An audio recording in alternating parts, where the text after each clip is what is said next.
दो अच्छी होती है, एक तो राघव प्रकाश होती है, एक मानस पब्लिकेशन। मैंने मानस पब्लिकेशन को 2 महीने के अंदर 4 बार पढ़ा। हिम्मत मत खोना, हिम्मत मत खोना, अभी बहुत आगे जाना है। जिन्होंने कहा था तेरे बस का नहीं, अभी उनको भी करके दिखाना है।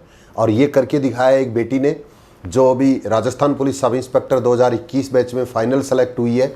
418वीं रैंक है पूरे राजस्थान में बेटी की, और जिसने रिम डिफेंस एकेडमी से तैयारी की है। और इस जर्नी में मेरे हस्बैंड ने मुझे हमेशा पॉजिटिव बनाए रखा। उनकी वजह से ही मैं सब इंस्पेक्टर में आई, और मेरी फैमिली ने भी मेरा पूरा सपोर्ट किया। अपनी सफलता में मैं रिम डिफेंस एकेडमी का बहुत धन्यवाद देना चाहती हूँ। एग्जाम क्लियर करने से मेरा कुछ नहीं होता अगर फिजिकल नहीं करती, और अगर सर से मुझे मोटिवेशन नहीं मिलता तो मैं फिजिकल नहीं कर पाती। रिम डिफेंस एकेडमी की अनुभवी टीम के साथ अपनी तैयारी को बेहतर बनाने के लिए अभी डाउनलोड करें प्ले स्टोर से रिम डिफेंस एकेडमी ऐप। नमस्कार, मैं Ranveer Chaudhary, retired assistant commandant CRPF, आप सबका स्वागत करता हूं। तो जो बच्चे नई तैयारी का प्लान कर रहे हैं, जो बेटियां एएसआई बनना चाहती हैं, जो बेटियां सब इंस्पेक्टर बनना चाहती हैं, वर्दी पर स्टार लगाना चाहती हैं, उनके लिए ये कहानी बड़ी प्रेरणा होगी कि एक गांव से निकली बेटी, जिसके आसपास में भी कोई गवर्नमेंट जॉब में भी नहीं है, सब इंस्पेक्टर होना तो दूर की बात, और उस बेटी ने एक प्लान किया सब इंस्पेक्टर बनने का, और उस सपने को पूरा करने के लिए दिन रात एक कर दी।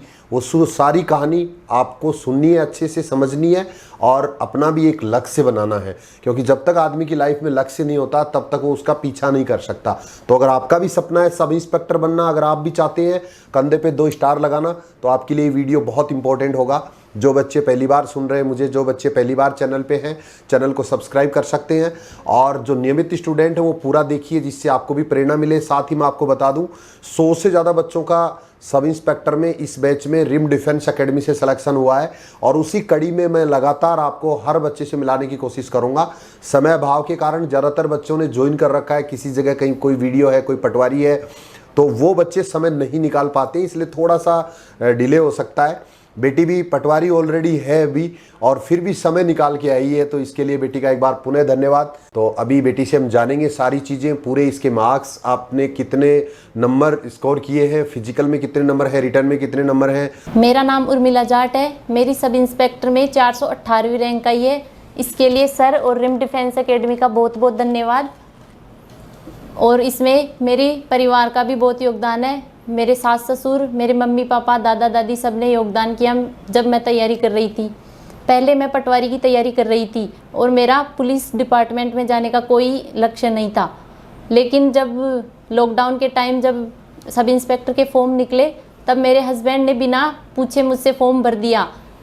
तब भी मैंने इसको एक्सेप्ट नहीं किया। मैंने कहा कि मैं पुलिस में नहीं जाना चाहती, लेकिन उन्होंने चलो कि तू तैयारी पटवारी की कर रही है उसकी कर। उसके बाद जब सब इंस्पेक्टर की डेट आ गई, डेट आने के बाद में मतलब मुझे इतना सेल्फ मोटिवेशन मिला कि इतने दिन जो मैं तैयारी कर रही थी, मैं पटवारी के लिए कर रही थी, मैं और 2-3 एग्जाम में भी कुछ मार्क्स से रह रही थी, तो मैं बहुत उस वजह से मैं निराश थी थोड़े लॉकडाउन के टाइम। तो जब डेट आने के बाद अंदर से इतना मोटिवेशन आया इस सब इंस्पेक्टर के लिए कि हाँ, शायद मैं इसी के लिए बनी थी, इसीलिए मैं इतने दिन तैयारी नहीं कर रही थी। तो डेट आने के बाद में मैंने तैयारी स्टार्ट की। उस टाइम मैं सुबह से रात तक मुझे समय का पता नहीं रहता था कि मैं कितना पढ़ रही हूँ, क्या, मुझे कुछ आइडिया नहीं था। मुझे ये था कि 2 महीने हैं और मुझे सब इंस्पेक्टर में अच्छी रैंक लानी है। सिलेक्शन का नहीं सोचा, बस रैंक का सोचा था उस टाइम। रिटन एग्ज़ाम अपनी सेल्फ स्टडी की, और मैंने टेस्ट सीरीज ज्वाइन कर रखी थी। तो रिटन एग्ज़ाम होने के बाद में मैंने अपनी घर पर फिजिकल तैयारी स्टार्ट कर दी। तो मुझे आइडिया नहीं था कि फिजिकल तैयारी के लिए वार्म अप ये वगैरह ना करके मैं सीधा दौड़ने लग गई। तो 6-7 दिन में ही मेरे पैर सूजन आ गई, और मैंने मना कर दिया कि मुझे फिजिकल नहीं करना है। घर वालों ने बहुत कहा, लेकिन मैंने फिर भी 6-7 दिन तक बिल्कुल रोक दिया इसको। फिर एक दिन अचानक यूट्यूब देखते हुए मुझे रिम डिफेंस एकेडमी का, उस टाइम फिजिकल स्टार्ट हो गए थे सितंबर में, तो रिम डिफेंस एकेडमी का जब वीडियो आया तो मैंने वो वीडियो देखा। तो पहले उससे मुझे लगा कि हाँ, इतनी लड़कियां कर रही है वहाँ पर, तो मैं क्यों नहीं कर सकती। उसके बाद पहले मैंने इन सर की एक्सरसाइज बताई हुई से अपने पहले दर्द को ठीक किया, और उसके बाद रिम डिफेंस एकेडमी को आकर ज्वाइन कर लिया। यहाँ पर फिजिकल तैयारी हमारी स्टार्ट होती थी सुबह 6 बजे। सर हमें अंधेरे में ही स्टार्ट कर देते थे, सुबह 6 बजे सर्दियों के अंदर। तो सर का जो मोटिवेशन ऐसा था कि हम जैसे मैं फर्स्ट डे फिजिकल के लिए गई, सर बोलते थे कि 0 से स्टार्ट करना है बेटा, 1-2 राउंड काटने हैं। सर जो भी नए स्टूडेंट आते थे पर्सनली उनको पहले मिलते, उनको समझाते अच्छे से कि आपको कैसे स्टार्ट करना है और मैं कैसे आपकी जो कैपेसिटी है वो कैसे बढ़ाऊंगा। तो आपको सब कुछ 0 से धीरे धीरे करना है। लेकिन उस दिन फर्स्ट डे इतना जोश था कि जैसे सर ने 1-2 राउंड के लिए कहा और हमने 10 राउंड काट दिए और एक्सरसाइज सर के साथ साथ हम करने लगे। तो सर ने नोटिस किया, अरे बच्चे आज तुम नए आए हो, आज ही मत करो वरना दिक्कत होगी तुम्हें। लेकिन नहीं सर, हम ना सर आप जब साथ हो तो हमें कोई दिक्कत नहीं होगी। तो हमने 200-250 एब्डोमिनल शुरू में कर दिए, जो बस की बात नहीं होती है। और जैसा सर ने कहा हमें बहुत दिक्कत हुई, जब शाम को आए इतना दर्द हुआ 2-3 दिन, लेकिन सर थे साथ तो एक्सरसाइज दर्द की वापस करी और 2-3 दिन में तो हम वापस ऐसे हो गए कि जैसे कोई दर्द कोई कुछ नहीं था। उसके बाद फिजिकल हम फरवरी तक सर के साथ करते रहे। फिर सर ने हमें फिजिकल के लिए अच्छे से विदा किया, सब कुछ अच्छे से फंक्शन करके कि बेस्ट ऑफ लक। और जब फिजिकल क्लियर हो गया और जब अप्रैल में मेरा रिजल्ट आया कि हाँ मैंने फिजिकल क्लियर कर लिया है, लगभग मेरे अच्छे मार्क्स आ गए फिजिकल में। और मेरे पेपर में 83 तो मेरे हिंदी में क्वेश्चन सही थे और 62 जीके में क्वेश्चन सही थे। और उसके बाद इंटरव्यू के लिए भी मैंने जो एक बैच था वो सर के पास ही ज्वाइन किया। तो मैं इंटरव्यू की यहाँ पर तैयारी कर रही थी और इंटरव्यू की तैयारी तो वैसे फिजिकल में ही शुरू करवा दी थी सर ने। हमें थोड़ा डर था तो वहाँ वो ग्राउंड में हमें खड़ा करके बोलने को बोलते थे। नहीं सर हम नहीं बोल सकते। अरे तुम्हारी इंटरव्यू की अभी से स्टार्ट हो गई है और तुम बोलो अभी से, तभी तुम्हारी झिझक निकलेगी। ये फिजिकल की नहीं, मैं तुम्हें फिजिकली स्ट्रॉन्ग नहीं मेंटली भी स्ट्रॉन्ग कर रहा हूँ। तो सर ने वहाँ ग्राउंड में हमारी पूरी झिझक निकाल दी थी। इतने बच्चों के सामने, कम से कम 1000 से ज़्यादा बच्चे एक साथ करते थे, तो उन सब के सामने हमें बोलना शुरू किया हमने, तो वो झिझक निकल गई। और जब इंटरव्यू के लिए आए तो सर क्लास में फर्स्ट डे से ही हमें खड़ा करके भाई चलो बोलो आज से तुम्हारा मॉक शुरू है मेरे सामने। तो फर्स्ट डे से जैसे हमारी झिझक निकलना शुरू हो गई थी। उसके बाद मेरी पटवारी की ज्वाइनिंग आ गई तो मैं वहाँ चली गई और जब इंटरव्यू डेट आई उसके बाद मैंने यहाँ और मॉक दिए। और अपनी सफलता में मैं रिम डिफेंस एकेडमी का बहुत धन्यवाद देना चाहती हूँ, क्योंकि अगर मैं एग्ज़ाम क्लियर करने से मेरा कुछ नहीं होता अगर फिजिकल नहीं करती, और अगर सर से मुझे मोटिवेशन नहीं मिलता तो मैं फिजिकल नहीं कर पाती।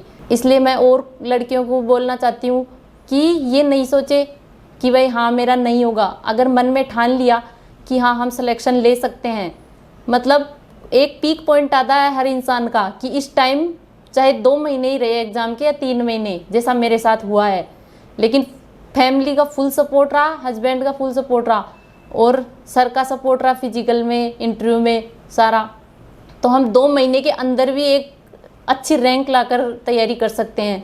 जिसके बारे में, जिस फील्ड में हमें जाना ही नहीं था उस फील्ड के लिए मैं तैयार हो गई इतनी जल्दी। तो ये सेल्फ मोटिवेशन अपने आप आता है। जो पॉइंट मेरा आया था उस समय कि हाँ मुझे सब इंस्पेक्टर बनना है और मुझे डिफेंस में ही जाना है। अब मेरी लड़कियों से स्पेशली रिक्वेस्ट है एएसआई की जो नई भर्ती आई है उसके लिए। पहली बार है जब एएसआई में ओनली महिलाओं के लिए 1000 पोस्ट आई है। तो एएसआई और एसआई में ज़्यादा फ़र्क नहीं है, क्योंकि एसआई में तो भर्ती कम निकलती है और उसमें लड़के लड़कियां दोनों होते हैं, और ये सिर्फ लड़कियों के लिए निकली है और वो भी 1000 पोस्ट निकली है। तो मैं चाहती हूँ कि लड़कियां अच्छे से अगर इसकी तैयारी करना चाहती है, उनके पेरेंट्स को भी बोलना चाहती हूँ कि रिम डिफेंस एकेडमी में वो अपनी लड़कियों को भेजे। यहाँ रिटर्न की, इंटरव्यू और फिजिकल तीनों की बहुत अच्छे से तैयारी कराएंगे। और ये मेरा खुद का पर्सनल एक्सपीरियंस है। मुझे भरोसा है कि यहाँ आने के बाद में कोई जिसने मन में ठान लिया है वो बिना सिलेक्शन के लिए नहीं जाएगा।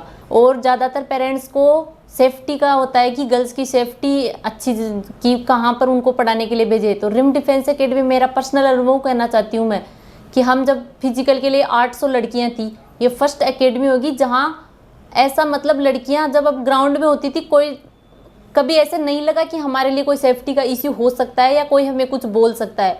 मतलब सर का ये था कि वहाँ कोई लड़कियाँ मतलब पूरी फ्रीडम से अच्छे से फिजिकल करी।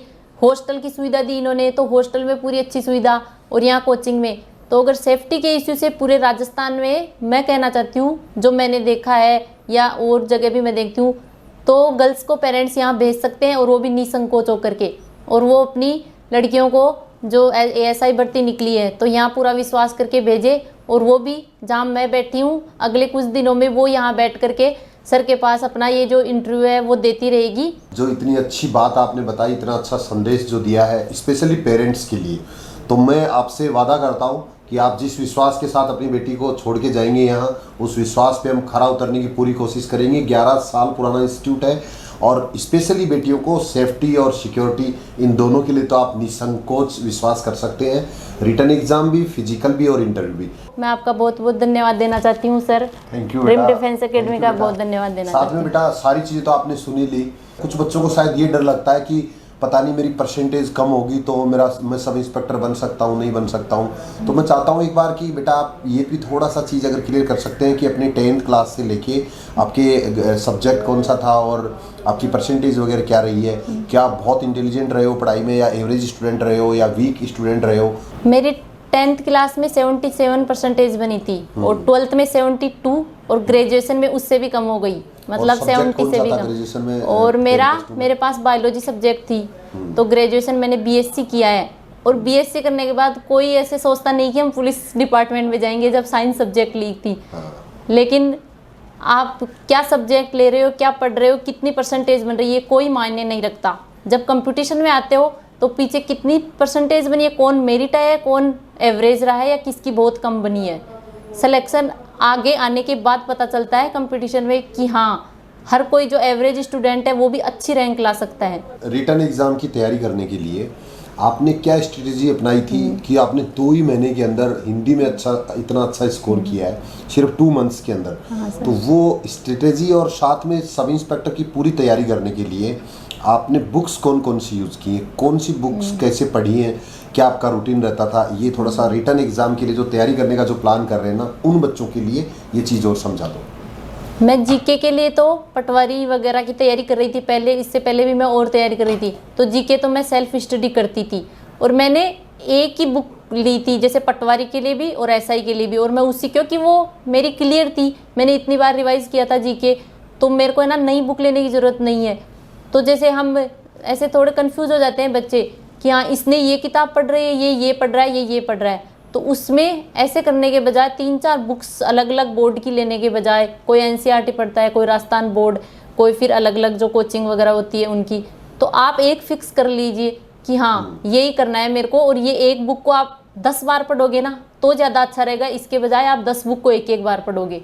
और हिंदी के लिए मैंने मानस पब्लिकेशन ली थी जो डेट आने के बाद में, और 2 अच्छी होती है, एक तो राघव प्रकाश होती है, एक मानस पब्लिकेशन। मैंने मानस पब्लिकेशन को 2 महीने के अंदर 4 बार पढ़ा, मतलब फिक्स ऐसा शेड्यूल बनाया था कि मुझे हिंदी में मार्क्स सबसे ज़्यादा हिंदी में, तो भाई हिंदी इतनी ईजी है, जीके तो इतना पढ़ेंगे तब जाके नंबर आएंगे, और बराबर वेटेज है हिंदी और जीके का।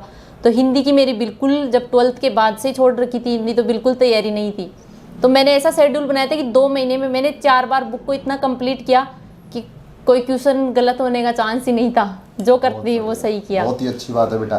तो आप भी ध्यान रखिए बेटा, हिंदी, जितने बच्चे सब इंस्पेक्टर बन के अभी तक आए हैं सब ने हिंदी पे ज़्यादा जोर दिया है। इसका मतलब है कि फाइनल सिलेक्शन के लिए हिंदी बहुत इंपॉर्टेंट है, और वो इसलिए भी है क्योंकि जीके में क्वेश्चंस का पता नहीं होता है कि कौन से क्वेश्चन आ जाएगा, क्या पूछ लिया जाएगा, हमेशा डर बना रहता है। लेकिन हिंदी पर अगर आपका एक बार कमांड हो गया, एक बार अगर आपका कंट्रोल हो गया, सारे टॉपिक अगर अच्छे से तैयार हो गए, तो आपको खुद को ये लगेगा कि चाहे कहीं से भी आ जाए मैं इतने क्वेश्चन तो करके ही आऊँगा। तो इसलिए जो नई तैयारी करने का प्लान कर रहे हैं वो बच्चे पहले से ही ध्यान दें ये चीज़। अगर आपको फाइनल सेलेक्ट होना है तो आप हिंदी पर पूरा ध्यान दीजिए। तो एक बार पुनः बेटी का बहुत बहुत धन्यवाद, जिसने इतना समय दिया और पेशेंस के साथ आपको सारी चीज़ें बताई। अभी मिठाई का जो दौर होता है जिसमें मीठा मुंह, और तो बेटी को ढेर सारी शुभकामनाएं। एक बार धन्यवाद।